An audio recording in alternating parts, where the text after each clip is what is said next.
Muito bem, continuando então, até agora nós falamos, né, com relação ao androceu, como que eles se portam ali, como que é a diversidade em relação ao tamanho, em relação à quantidade e em relação dele com as pétalas.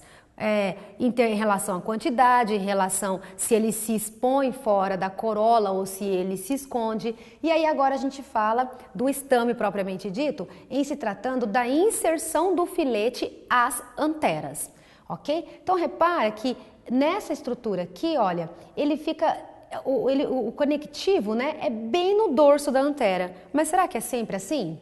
Claro que não, né? Claro, como eu disse, há uma diversidade incrível de plantas, há uma diversidade para atender, olha, todo tipo de freguês, como eu sempre comento. Então, olha só, quando ocorre uma inserção do filete na antera na base dorsal, né, como se fosse bem na região do dorso da antera, nós chamamos de dorsifixa. O Vidal, que é aquele livro que eu tinha comentado com vocês, que é a nossa referência, ele não faz essa distinção entre dorsifixa versátil e não versátil, mas alguns autores trazem, tá? Então, se vocês visualizarem essas estruturas na natureza, para fazer uma classificação, basta dizer dorsifixa, mas dependendo da chave de identificação que vocês forem utilizar, esses termos podem estar diferenciados entre versátil, quando ele está livre, tá vendo? Ou quando ele engloba toda a parte da antera, e aí não versátil. Quando ele está na ponta da antera, ápice fixa. E quando está na base, tá vendo? Na base, nós chamamos de base fixa. Acho que aqui é mais tranquilo de ser entendido. Bom, os estames, né, a antera, ela precisa abrir para expor os grãos de pólen. E aí existem diferentes maneiras dessa abertura acontecer. Quando ela ocorre de uma maneira longitudinal, nós falamos longitudinal mesmo, ou então rimosa, que é esse exemplo aqui. Às vezes ela pode abrir por poros, e aí a gente chama de poricida. Às vezes ela pode abrir de uma maneira transversal, que não tem a foto aqui, ou às vezes ela pode abrir como válvulas, né, como valvas, desculpa, e aí a gente chama de valvar. Então esse é um esquema, aqui já é uma fotografia, né? Então esse daqui é um detalhe dessa foto, tá vendo o poro? Né? E por aqui, por esse poro, vai ser liberado então o grão de pólen. E essa daqui é a valvar. Isso aqui é um desenho e aqui é uma eletromicrografia de varredura. Então a válvula ela abriu e expôs aqui os grãos de pólen no interior. Então essa é a valvar. Essa daqui é presente no abacate, né? Então aqui é a flor do abacate, esse aqui é um detalhe da antera. Então aqui ó, ele abre pelas valvas.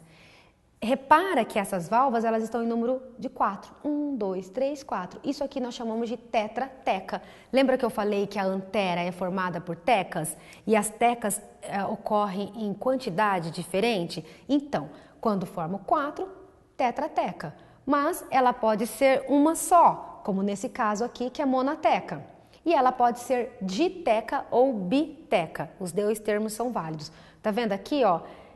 Uma abertura, outra abertura. Então, a deiscência é longitudinal, mas a quantidade, o número de tecas na antera, nesse caso, diteca ou biteca.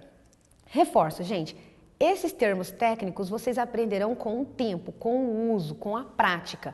Mas o que eu quero mostrar nessa aula é a classificação da flor para a gente conseguir chegar ao nome daquela planta. E assim, quando há semelhanças, a gente poder estabelecer um grau de parentesco entre as plantas, entende? É claro que isso vai ser reforçado com testes de DNA, para a gente realmente dizer que uma planta é familiar à outra, de maneira que a gente agrupe no mesmo gênero, na mesma família, na mesma ordem, na mesma classe, no mesmo filo, assim sucessivamente, ok? Então esses termos, eles são úteis para a identificação das plantas.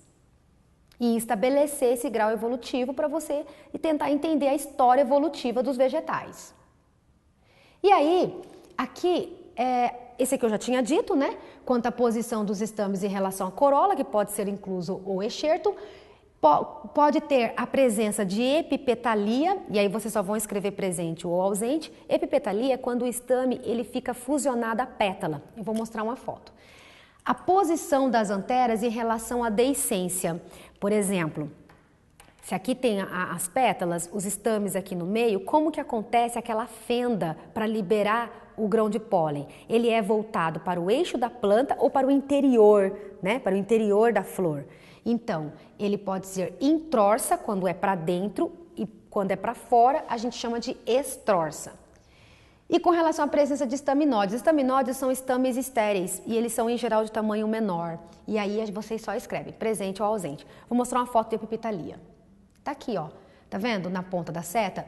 Os estames, eles ficam presos às pétalas. Então, quando você vai ver se é uma diália ou gamopétala, na hora que você rasga, quando você abre, você vê que os estames estão ali aderidos, ok? Então, agora a gente passa para a parte feminina. Aqui a gente termina, então, a parte do androceu.